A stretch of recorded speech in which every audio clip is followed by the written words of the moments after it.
ಎಲ್ಲ ನಮಸ್ತೆ. ಎಲ್ಲರಿಗೂ ನಿಮ್ಮ ಪ್ರೀತಿಯ ದಿವ್ಯ ಮಾಡುವ ನಮಸ್ಕಾರಗಳು. ಐಗ್ರೀವ ಟ್ರಿಬಲೈಟ್ ಚಾನಲ್ಗೆ ನಿಮ್ಮೆಲ್ಲರಿಗೂ ಸುಸ್ವಾಗತ. Please subscribe, share and like my channel. ಬನ್ನಿ, ಯಾರೆಲ್ಲ ಇವತ್ತು ಕ್ಯಾಂಡಲ್ ರೀಡಿಂಗ್ ನೋಡ್ತಾ ಇದ್ದೀರಾ ಅವ್ರಿಗೆಲ್ಲ ಇವತ್ತು ಮಸಣಿಕಮ್ಮನ ಆಶೀರ್ವಾದ ಏನಿದೆ, ಇವತ್ತು ಶುಕ್ರವಾರ ಆಗಿರೋದ್ರಿಂದ ಅಮ್ಮನ ಆಶೀರ್ವಾದ ಏನಿದೆ, ಮಸಣಿಕಮ್ಮ ನಮಗೆ ಏನು ಆಶೀರ್ವಾದ ಮಾಡ್ತಿದ್ದಾರೆ, ಏನು ಹೇಳೋದಕ್ಕೆ ಇಷ್ಟಪಡ್ತಿದ್ದಾರೆ ಅಂತ ರೀಡಿಂಗ್ ನೋಡುವ.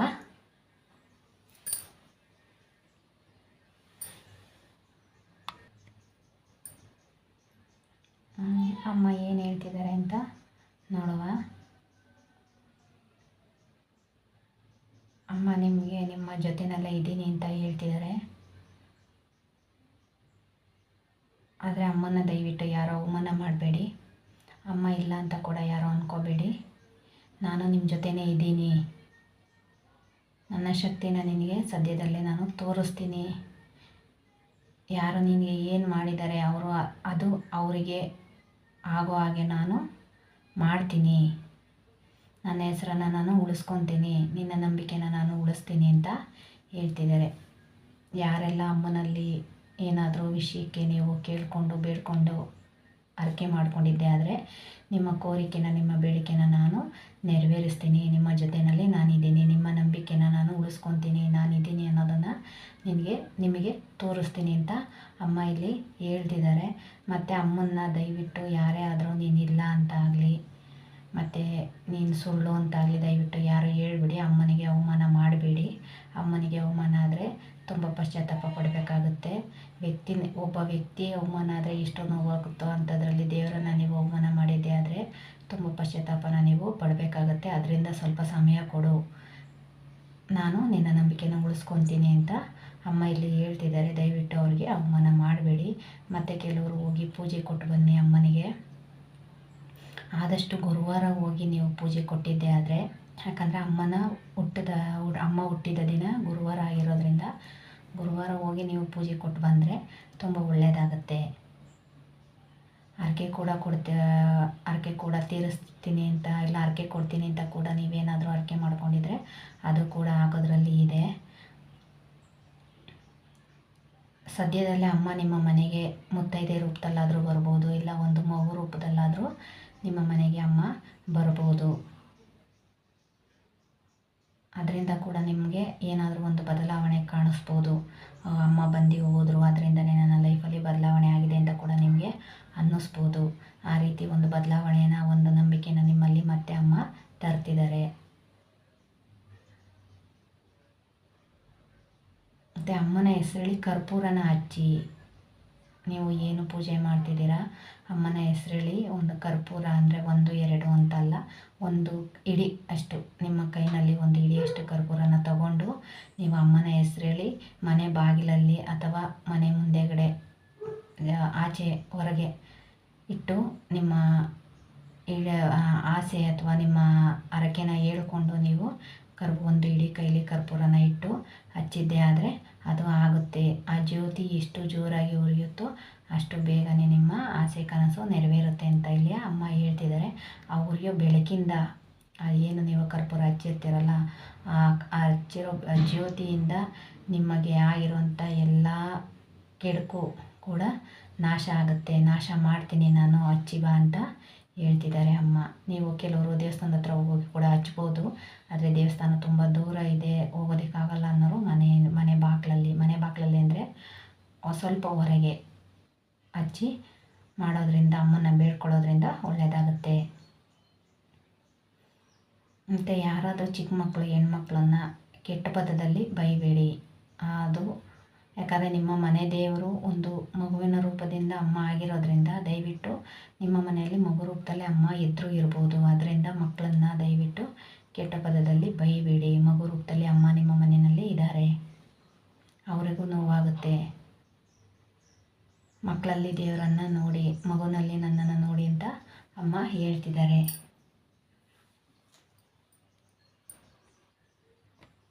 ನನ್ನನ್ನು ನೀವು ನಂಬಿದ ಮೇಲೆ ನಿನ್ನದು ಏನೇ ಇದ್ರೂ ನನ್ನ ಮೇಲೆ ಹಾಕಿ ನೀನು ಖುಷಿಯಾಗಿರಿ, ನೀವು ಖುಷಿಯಾಗಿರಿ. ನಾನು ನೋಡ್ಕೊತೀನಿ. ನನಗೆ ಬಿಟ್ಟಿದ್ದು ಎಲ್ಲನೂ ನಾನು ಯಾವ ಸಮಯಕ್ಕೆ ಏನು ಮಾಡಬೇಕು ಅದನ್ನು ನಾನು ಮಾಡ್ತೀನಿ.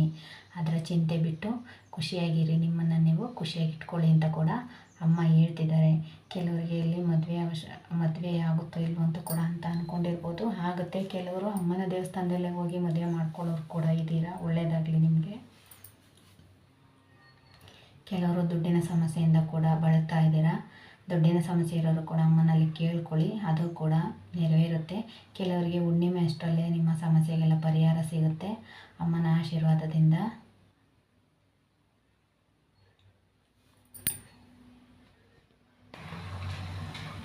ಇಲ್ಲ, ನನಗೆ ಇಲ್ಲಿ ಅಮ್ಮನ್ನೇ ನೋಡಿದಾಗೆ ಆಗ್ತಿದೆ. ಪಿರಿಯಾಪಟ್ಟಣದಲ್ಲಿ ಮಸಣಿಕಮ್ಮ ದೇವಸ್ಥಾನದಲ್ಲಿ ಅಮ್ಮ ಹೇಗಿದೆಯೋ ಅದೇ ರೀತಿ ನನಗೆ ಇಲ್ಲಿ ಅನ್ನಿಸ್ತಾ ಇದೆ.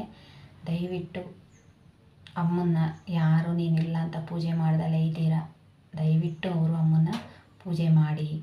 ಅಮ್ಮ ಸತ್ಯವಾಗಲೂ ಇದ್ದಾರೆ, ನಿಮ್ಮ ಜೊತೆಯಲ್ಲೇ ಇದ್ದಾರೆ, ನಿಮ್ಮಲ್ಲಿ ಅಮ್ಮ ಇದ್ದಾರೆ, ಅದನ್ನು ಅರ್ಥ ಮಾಡ್ಕೊಳ್ಳಿ. ನೀವು ನಂಬಿ ಮಾಡಿದ್ದೇ ಆದರೆ, ಅಮ್ಮನ ನಂಬಿ ಪೂಜಿಸಿದ್ದೇ ಆದರೆ ಅಮ್ಮ ನಿಮಗೆ ಯಶಸ್ಸನ್ನು ತಂದುಕೊಡ್ತಾರೆ, ಸಂಪತ್ತನ್ನು ತಂದುಕೊಡ್ತಾರೆ, ಆರೋಗ್ಯನ ಕೊಡ್ತಾರೆ, ಎಲ್ಲನೂ ಕೊಡ್ತಾರೆ. ತುಂಬ ಪವರ್ಫುಲ್ ಇದ್ದಾರೆ ಅಮ್ಮ. ಅವರ ಶಕ್ತಿ ಎಷ್ಟಿದೆ ಅಂತ ಅಂದರೆ, ಸದ್ಯಕ್ಕೆ ಅಮ್ಮ ನಿಮ್ಮ ಪರಿಸ್ಥಿತಿಗೆ ನನಗೇನು ಸಹಾಯ ಮಾಡ್ತಾಯಿಲ್ಲ, ನನಗೇನು ಅಮ್ಮ ದಾರಿ ತೋರಿಸ್ತಾ ಇಲ್ಲ ಅಂತ ನೀವು ಅಂದ್ಕೊಂಡಿದ್ರೆ ಅದು ತಪ್ಪು.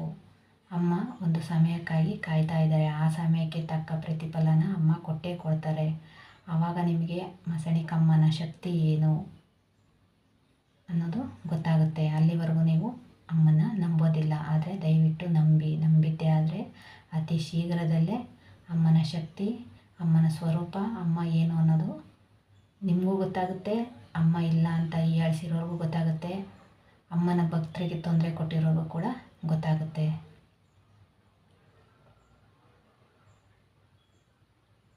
ಅಮ್ಮನ ಹೆಸರೇ ಮಸಣಿಕಮ್ಮ ಆಗಿರೋದ್ರಿಂದ ನೀವು ಊಹೆ ಕೂಡ ಮಾಡಿರೋದಿಲ್ಲ ಇದು ಅಮ್ಮನ ರೂಪನ ಅಂತ. ಆ ರೀತಿ ಅಮ್ಮ ಕೆಲವರಿಗೆ ದರ್ಶನ ಕೂಡ ಕೊಡ್ಬೋದು, ಕೆಲವರಿಗೆ ಕನಸಲ್ಲಿ ಬರ್ಬೋದು, ಕೆಲವರಿಗೆ ಎಲ್ಲಾದರೂ ಹೋಗಿದ್ದ ಕಡೆ ಕಾಣ್ಬೋದು, ಯಾವ ರೂಪದಲ್ಲಾದರೂ ಕಾಣಿಸ್ಕೋಬೋದು.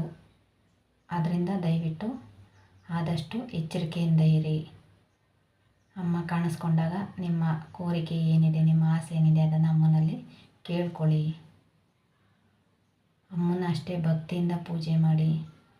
ಅಮ್ಮ ಒಲ್ದಿದ್ದೆ ಆದರೆ ಯಾವ ಕಷ್ಟ ಕಾರ್ಪಣ್ಯಗಳನ್ನು ಅಮ್ಮ ನಿವಾರಣೆ ಮಾಡ್ತಾರೆ.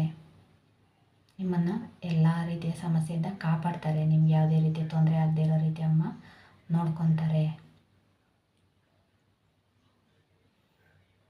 ಯಾರಿಗಾದರೂ ಇಲ್ಲಿ ಮಕ್ಕಳು ಸಮಸ್ಯೆ ಕೂಡ ಕೇಳ್ಕೊಂಡಿದ್ರೆ ದಯವಿಟ್ಟು ಹೋಗಿ ಬನ್ನಿ. ಇಲ್ಲ ಅಮ್ಮನ ಹೆಸರು ಹೇಳಿ ತುಪ್ಪದ ದೀಪ ಅಥವಾ ನಿಂಬೆಹಣ್ಣಿನ ದೀಪನ ಒಂದು 9 ವಾರ ಹಚ್ತಾ ಬನ್ನಿ.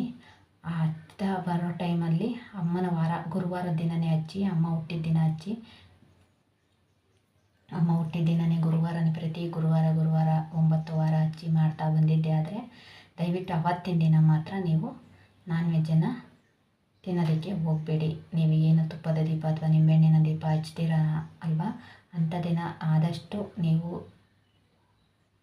ನೀಟಾಗಿ ಇದ್ದು ದೀಪ ಹಚ್ಚಿ ಅಮ್ಮನಲ್ಲಿ ಕೋರಿಕೆನ ಇಟ್ಟಿದ್ದೆ ಆದರೆ 9 ವಾರ ಮುಗಿಯೋದ್ರೊಳಗಡೆ ನಿಮಗೆ ಪಾಸಿಟಿವ್ ವೈಬ್ಸ್ ಅಥವಾ ಒಂದು ಒಳ್ಳೆ ಸುದ್ದಿ ಬರ್ಬೋದು. ಪ್ರಯತ್ನ ಮಾಡಿ ನೋಡಿ, ಖಂಡಿತ ನೀವು ಅಂದ್ಕೊಂಡಿದ್ದು ಆಗುತ್ತೆ. ಇದು ಅಮ್ಮನೇ ಹೇಳ್ತಿದ್ದಾರೆ. ಯಾಕಂದರೆ ಕೆಲವರು ಮನೆಯಲ್ಲಿ ಪೂಜೆ ಮಾಡೋದನ್ನೇ ಬಿಟ್ಬಿಟ್ಟಿದ್ದಾರೆ.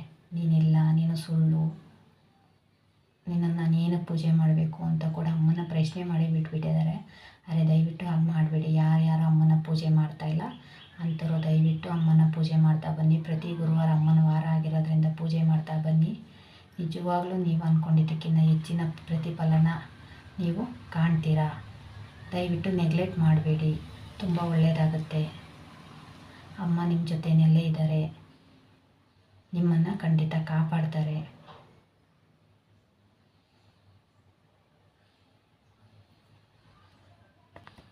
ಗೊತ್ತಿಲ್ಲ, ಅಮ್ಮನ ದೇವಸ್ಥಾನದ ಮುಂದೆ ಒಂದು ಗರುಡಗಂಬ ಇದೆ, ಚಿಕ್ಕದ್ದೇ, ಅದು ತುಂಬ ದೊಡ್ಡದು ಅಂತ ಏನಿಲ್ಲ.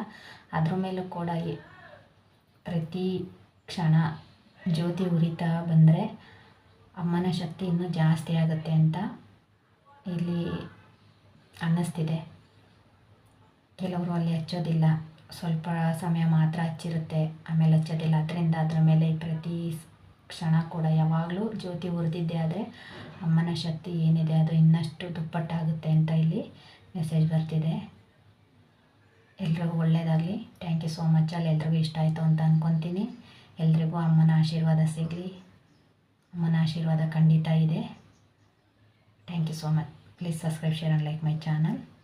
ಸರ್ವೇ ಜನ ಸುಖಿನೋ ಭವಂತು.